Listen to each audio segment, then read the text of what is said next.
Good morning, everyone. And I feel, first of all, it's been fantastic being here over these past few days. And secondly, I feel it's a great honor to kind of wind up this extraordinary gathering of people, these amazing talks that we've had. I feel that I've fitted in many ways to some of the things that I've heard. I started off I came directly here from the deep, deep tropical rainforest in Ecuador, where I was out. You could only get there by a plane, with indigenous people with paint on their faces and parrot feathers on their headdresses, where these people are fighting to try and keep the oil companies and keep the roads out of their forests. They're fighting to develop their own way of living within the forest in a world that's clean, a world that isn't contaminated, a world that isn't polluted. And what was so amazing to me, and what fits right in with what we're all talking about here at TED, is that there, right in the middle of this rainforest, was some solar panels, the first in that part of Ecuador, and that was mainly to bring water up by pump so that the women wouldn't have to go down. The water was cleaned, but because they got a lot of batteries, they were able to store a lot of electricity, so every house, and there were, I think, 8 houses in this little community, could have light for, I think it was about half an hour each evening. And there is the chief in all his regal finery with a laptop computer. And this man, he has been outside, but he's gone back. And he was saying, you know, we have suddenly jumped into a whole new era. And we didn't even know about the white man 50 years ago. Now here we are with laptop computers, and there are some things we want to learn from the modern world. We want to know about health care. We want to know about what other people do. We're interested in it. And we want to learn other languages. We want to know English and French and perhaps Chinese, and we're good at languages.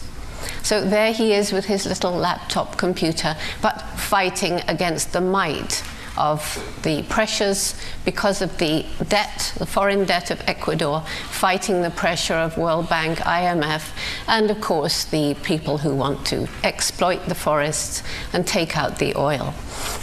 So coming directly from there to here, but of course my real field of expertise lies in an even different kind of civilization. I can't really call it a civilization, a different way of life from a different being.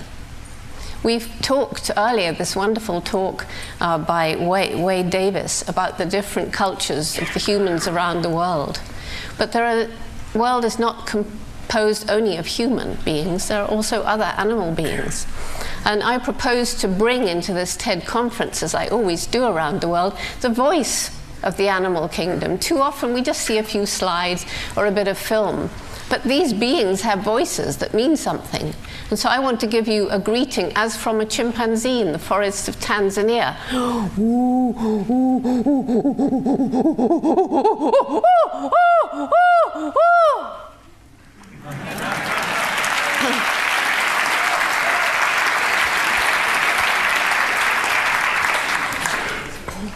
I've been studying chimpanzees in Tanzania since 1960.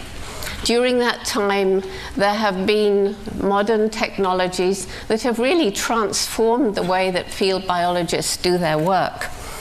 For example, for the first time a few years ago, by simply collecting little fecal samples, we were able to have them analyzed, to have DNA profiling done. So for the first time, we actually know which male chimps are the fathers of each individual infant, because the chimps have a very promiscuous mating society. So this opens up a whole new avenue of research. And we use GSI, geographic whatever it is, GSI anyway, to determine the range of the chimps.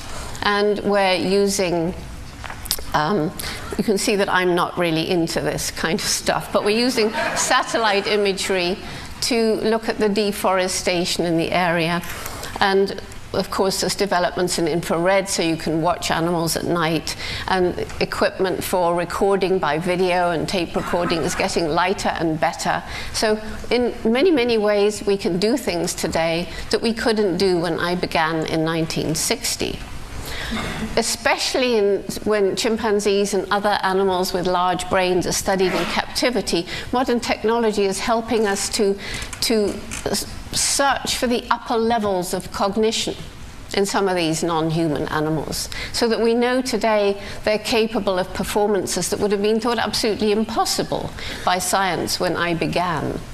I think the chimpanzee in captivity who is the most skilled in intellectual performance is one called Ai in Japan. Her name means love, and she has a wonderfully sensitive partner working with her. She loves her computer. She'll leave her big group and her running water and her trees and everything, and she'll come in to sit at this computer. It's like a video game for a kid. She's hooked. She's 28, by the way. And she does things with her computer screen with a touchpad that she can do faster than most humans. She does very complex tasks, and I haven't got time to go into them. But the amazing thing about this female is she doesn't like making mistakes. If she has a bad run and her score isn't good, she'll come and reach up and tap on the glass because she can't see the experimenter, which is asking to have another go. And her concentration, she's already concentrated hard for 20 minutes or so, and now she wants to do it all over again just for the satisfaction of having done it better.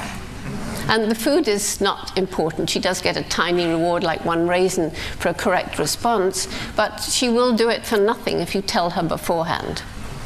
So, so here we are, a chimpanzee using a computer. Chimpanzees, gorillas, orangutans also learn human sign language. But the point is that when I was first in Gombe in 1960, I remember so well, so vividly, as though it was yesterday, the first time when I was going through the vegetation. The chimpanzees were still running away from me for the most part, although some were a little bit acclimatized. And I saw this dark shape hunched over a termite mound. I peered with my binoculars. It was, fortunately, one adult male whom I'd named David Greybeard. And by the way, science at that time was telling me that I shouldn't name the chimps. They should all have numbers. That was more scientific. Anyway, David Greybeard. And I saw that he was picking little pieces of grass and using them to fish termites from their underground nest. And not only that, he would sometimes pick a leafy twig and strip the leaves, modifying an object to make it suitable for a specific purpose, the beginning of tool making.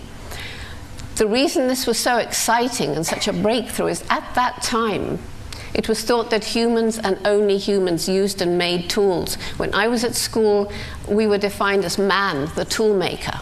So that when Louis Leakey, my mentor, heard this news, he said, we must now redefine man, redefine tool, or accept chimpanzees as humans.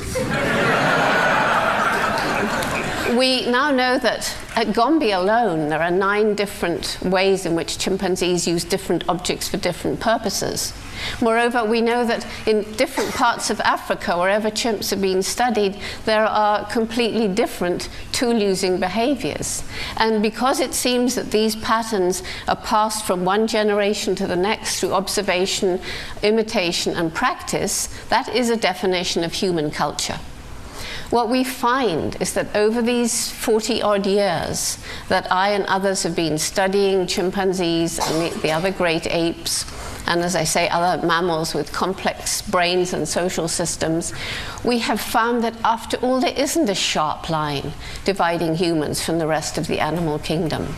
It's a very wuzzy line. It's getting wuzzier all the time as we find animals doing things that we, in our arrogance, used to think was just human.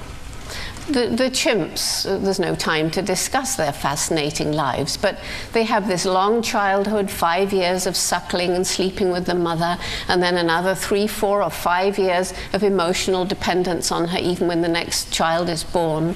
The importance of learning in that time when behavior is flexible, and there's an awful lot to learn in chimpanzee society. the long-term affectionate supportive bonds that develop throughout this long childhood with the mother, with the brothers and sisters, and which can last through a lifetime which may be up to 60 years. They can actually live longer than 60 in captivity, so we've only done 40 years in the wild so far. And we find chimps are capable of true compassion and altruism. We find in their non-verbal communication, this is very rich. They have a lot of sounds which they use in different circumstances, but they also use touch, posture, gesture. And what do? They kiss, they embrace, they hold hands, they pat one another on the back, they swagger, they shake their fist. The kind of things that we do, and they do them in the same kind of context. They have very sophisticated cooperation. Sometimes they hunt, not that often, but when they hunt, they show sophisticated cooperation, and they share the prey. We find that they show emotions similar to, maybe sometimes the same, as those that we describe in ourselves as happiness, sadness, fear, despair. They know mental as well as physical suffering, and I don't have time to go into the information that would prove some of these things to you, save to say that there are very bright students in the best universities studying emotions in animals, studying personalities in animals. We know that chimpanzees and some other creatures can recognize themselves in mirrors, self as opposed to other. They have a sense of humor. And these are the kind of things which traditionally have been thought of as human prerogatives. But this teaches us a new respect, and it's a new respect not only for the chimpanzees, I suggest, but some of the other amazing animals with whom we share this planet. Once we're prepared to admit that after all, we're not the only beings with personalities, minds, and above all, feelings, and then we start to think about ways we use and abuse so many other sentient, sapient creatures on this planet, it really gives cause for deep shame, at least for me.